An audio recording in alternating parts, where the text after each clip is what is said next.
ഇപ്പോൾ കരമന ജയൻ സംസാരിക്കുകയാണ്. ഞങ്ങളുടെ മാനസികാവസ്ഥ നിങ്ങൾ മനസ്സിലാക്കും. ഓക്കെ, ഞങ്ങൾ മെയിൻ അന്വേഷിക്കാന്ന് പറഞ്ഞല്ലോ.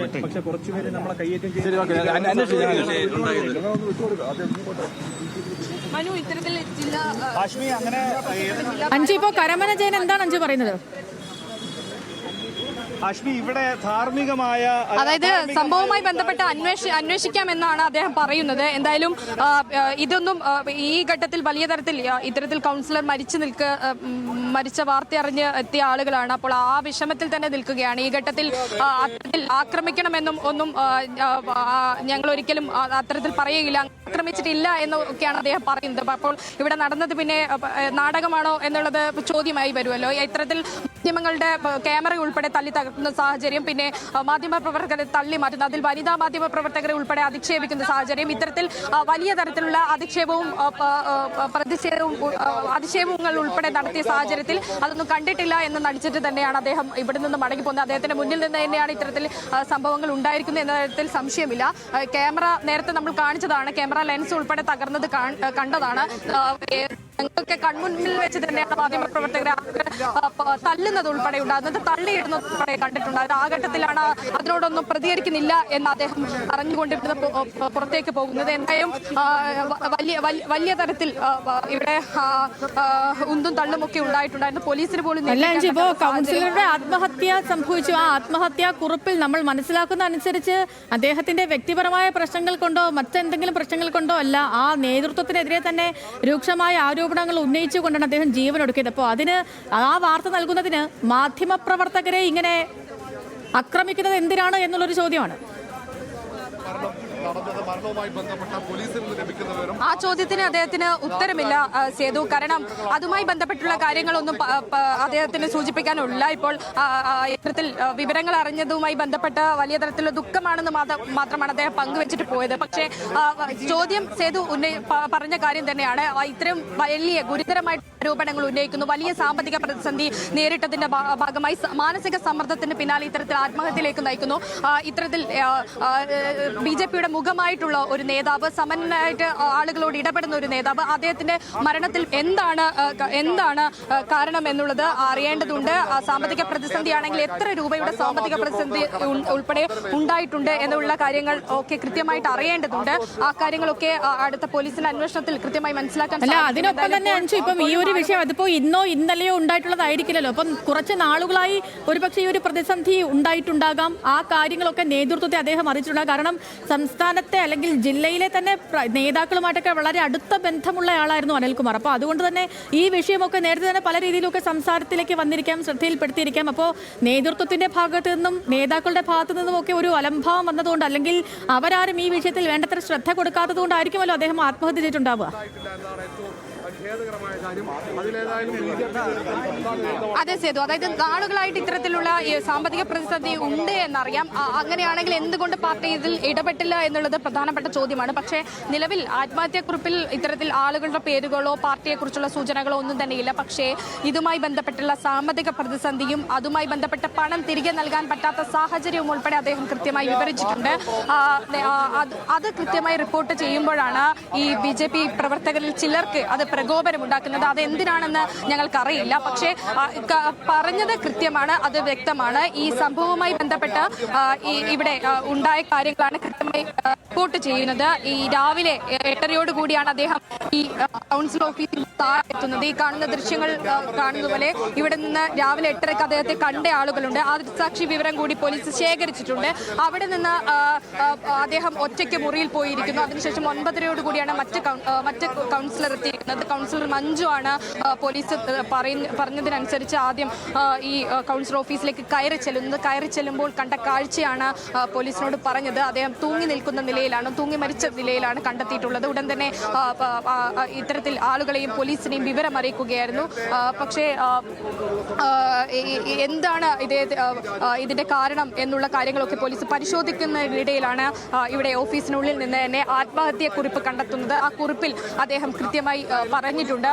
വലിയശാല ബാങ്കുമായി ബന്ധപ്പെട്ടുള്ള സാമ്പത്തിക പ്രതിസന്ധി, ആ പ്രതിസന്ധിയുമായി ബന്ധപ്പെട്ട് താൻ അനുഭവിച്ചിട്ടുള്ള മാനസിക പ്രശ്നം, അതുമായി ബന്ധപ്പെട്ട ആളുകൾക്ക് പണം നിക്ഷേപിച്ച ആളുകൾക്ക് അത് തിരികെ കൊടുക്കാൻ പറ്റാത്ത സാഹചര്യം, അത് കൃത്യമായി അദ്ദേഹം ആ ആത്മഹത്യാക്കുറിപ്പിൽ കൃത്യമായി പറഞ്ഞിട്ടുണ്ട്. ഇനി അതിൽ കൂടുതൽ വിവരങ്ങളൊന്നും ഈ നിമിഷം പോലീസ് പങ്കുവെക്കുന്നില്ല. ഇനിയിപ്പോൾ പോസ്റ്റ്മോർട്ടം നടപടികൾക്ക് ശേഷം മറ്റു വിവരങ്ങളൊക്കെ ലഭ്യമാക്കും എന്നതാണ് പോലീസ് നിർദ്ദേശിക്കുന്നത്. ഈ എന്തായാലും കൗൺസിലറുടെ മരണവാർത്ത അറിഞ്ഞ് ആളുകൾ ഇവിടെ എത്തിയിട്ടുണ്ട്. ആ ദൃശ്യങ്ങളാണ് കാണുന്നത്. ഈ കൗൺസിൽ ഓഫീസിന്റെ തൊട്ട് റോഡ് വരെ ആളുകൾ ഇങ്ങനെ തിങ്ങി നിറഞ്ഞു നിൽക്കുകയാണ്. ഈ വാർത്ത അവിടെ ഈ ആളുകൾ കൂടും. കാരണം അത് ഈ അനിൽകുമാറിന്റെ മരണം ഒരുപക്ഷെ ഇപ്പം വലിയൊരു ഞെട്ടലും അതേപോലെ തന്നെ വൈകാരികവുമായിരിക്കും അവിടുത്തുകാരെ സംബന്ധിച്ച്. കാരണം ഞാൻ ഈ നേരത്തെ പറഞ്ഞ പോലെ ഒരു BJP കൗൺസിലർ ആണെങ്കിലും അദ്ദേഹം BJPക്കാർക്ക് വേണ്ടി മാത്രം നിന്നൊരു കൗൺസിലർ ആയിരുന്നില്ല. ഇപ്പം ആ തിരുമലയിലുള്ള എല്ലാവർക്കും എന്ത് സഹായത്തിനും ഏത് നിമിഷം വിളിച്ചാലും ഓടിയെത്തുകയും വീട്ടിൽ ഒരാളെ പോലെ ഒരു അംഗത്തെ പോലെ നിന്ന് നമ്മുടെ വീട്ടിലൊക്കെ എന്തെങ്കിലും ഒരു മരണമോ വിവാഹമോ എന്ത് നടന്നാലും ഒരു അംഗത്തെ പോലെ നിന്ന് എല്ലാ കാര്യങ്ങളും ചെയ്തിരുന്ന ഒരു വ്യക്തിയാണ്. അപ്പോൾ ആളുകളെ സംബന്ധിച്ച് കുറച്ച് വൈകാരികം കൂടിയായിരിക്കും. സേതു, തിരുമലക്കാർക്ക് മാത്രമല്ല ഒരുപക്ഷെ തിരുവനന്തപുരംകാർക്ക് ഈ കൗൺസിലർ എന്ന് പറഞ്ഞാൽ ആരാണെന്ന് കൃത്യമായിട്ട് അറിയാം. വലിയ തരത്തിൽ ഇപ്പോൾ സർക്കാരുമായി ബന്ധപ്പെട്ടുള്ള വിഷയമായിക്കോട്ടെ, ഇവിടുത്തെ നാട്ടുകാരുമായി ബന്ധപ്പെട്ടുള്ള വിഷയമായിക്കോട്ടെ, അങ്ങനെ ഏതൊരു വിഷയത്തിലും ആളുകൾക്കിടയിൽ ഇറങ്ങി നിൽക്കുന്ന ആളാണ്, തന്നെ നിൽക്കുന്ന ആളാണ്. കോർപ്പറേഷൻ സമരങ്ങളിൽ ഉൾപ്പെടെ നമ്മളത് കൃത്യമായിട്ട് കാണുകയും ചെയ്തിട്ടുള്ളതാണ്. അങ്ങനെയുള്ള ഒരു വ്യക്തി ഈ സാമ്പത്തിക പ്രതിസന്ധി എന്നതിന്റെ പേരിൽ എത്ര നാൾ ഇത്തരത്തിൽ സാമ്പത്തിക പ്രതിസന്ധിയുമായി ബന്ധപ്പെട്ട് അദ്ദേഹം പ്രശ്നങ്ങൾ അനുഭവിച്ചിട്ടുണ്ട് എന്നുള്ള കാര്യങ്ങളൊക്കെ ഇനി പുറത്തേക്ക് വരേണ്ടതാണ്. എന്തായാലും എത്ര രൂപയുടെ സാമ്പത്തിക പ്രതിസന്ധി ഉണ്ടായിരുന്നു, ഇത് തിരിച്ചടക്കുന്നതുമായി ബന്ധപ്പെട്ട് എന്താണ് എന്തെങ്കിലും തിരിമറി ഉൾപ്പെടെ നടന്നിട്ടുണ്ടോ എന്നുൾപ്പെടെയുള്ള കാര്യങ്ങളൊക്കെ ഇനി കൃത്യമായിട്ട് പുറത്തേക്ക് വരേണ്ടതുണ്ട്. ഈ ഘട്ടത്തിൽ ഈ പ്രശ്നമാണ് ഇത്തരത്തിൽ ആത്മഹത്യയിലേക്ക് നയിച്ചത് എന്നത്, അദ്ദേഹത്തിന്റെ മരണത്തിലേക്ക് നയിച്ചത് എന്ന കാര്യം വ്യക്തമാകുകയാണ്. അത് പോലീസ് സ്ഥിരീകരിക്കുന്നുണ്ട്. ഇനിയിപ്പോൾ ഇത്തരത്തിൽ മറ്റ് ബാങ്കുമായി ബന്ധപ്പെട്ടിട്ടുള്ള പരാതികൾ, അതുമായി ബന്ധപ്പെട്ടുള്ള വിവരങ്ങളൊക്കെ പോലീസിന് ശേഖരിക്കേണ്ടതുണ്ട്. നിലവിലുള്ള പരാതികളും പ്രശ്നങ്ങളും ഒക്കെ പോലീസ് പങ്കുവച്ചിട്ടുണ്ട്. ഇത്തരത്തിൽ ബാങ്കുമായി ബന്ധപ്പെട്ട് പണം തിരികെ ലഭിക്കാത്തതിനെ തുടർന്ന് ബാങ്കിന്റെ മുന്നിൽ വെച്ച് പ്രശ്നമുണ്ടാക്കിയതുമായി ബന്ധപ്പെട്ടുള്ള കാര്യങ്ങളൊക്കെ കൃത്യമായി സൂചിപ്പിച്ചിട്ടുമുണ്ട്. ഇപ്പം അവിടെ ഈ നിലവിലെ സാഹചര്യമൊക്കെ അനുസരിച്ച് ഇപ്പം ആരുടെയും പ്രതികരണമൊന്നും ചോദിക്കാൻ പറ്റുന്ന ഒരു അവസ്ഥയല്ല, അത്രമേൽ സംഘർഷഭരിതമാണ്. പക്ഷെ അപ്പോൾ ഞാൻ ചോദിക്കുന്ന ഒരു കാര്യം, ഇപ്പോൾ ഇവിടെ നമ്മൾ ഈ കാണുന്നതിൽ കൂടുതലും ഈ BJP പ്രവർത്തകരും അണികളും ഒക്കെ ആണോ, അതോ ഈ നിക്ഷേപകർ ആരെങ്കിലും ഒക്കെ അവിടെ ഉണ്ടോ?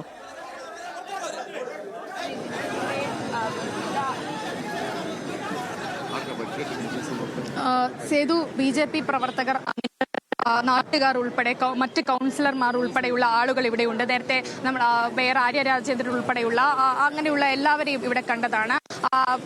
അദ്ദേഹത്തിന്റെ ഇടപെടൽ എത്രത്തോളമാണ് എന്ന് വ്യക്തമാക്കുന്നതാണ്. അദ്ദേഹത്തിന്റെ മരണവാർത്ത ഇവിടെ തടിച്ചുകൂടിയിട്ട് നിൽക്കുന്ന ആളുകൾ തന്നെ അതിന് സാക്ഷിയാണ്.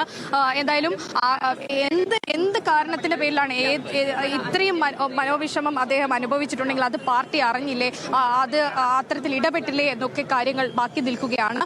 അങ്ങനെയാണെങ്കിൽ ആ പ്രതിസന്ധി എന്തുകൊണ്ട് തീർക്കാൻ ശ്രമിച്ചിട്ടില്ല, എന്താണ് സംഭവിച്ചത് എന്ന് ഉൾപ്പെടെയുള്ള കാര്യങ്ങളിൽ വ്യക്തത വരേണ്ടതുണ്ട്. പക്ഷേ ഇത്തരത്തിൽ അദ്ദേഹത്തിന് ആത്മഹത്യാക്കുറിപ്പുമായി ബന്ധപ്പെട്ടുള്ള കൂടുതൽ വിവരങ്ങൾ പുറത്തു വന്നാലേ അതിൽ അല്പം സ്ഥിരീകരണം. നേരത്തെയും ആത്മഹത്യക്ക് ശ്രമിച്ചിരുന്നു എന്ന് പല കൗൺസിലർമാരോടും പറഞ്ഞതായി പോലീസല്ലേ അഞ്ജു പറഞ്ഞത്? പോലീസല്ലേ അങ്ങനെ പറഞ്ഞേ?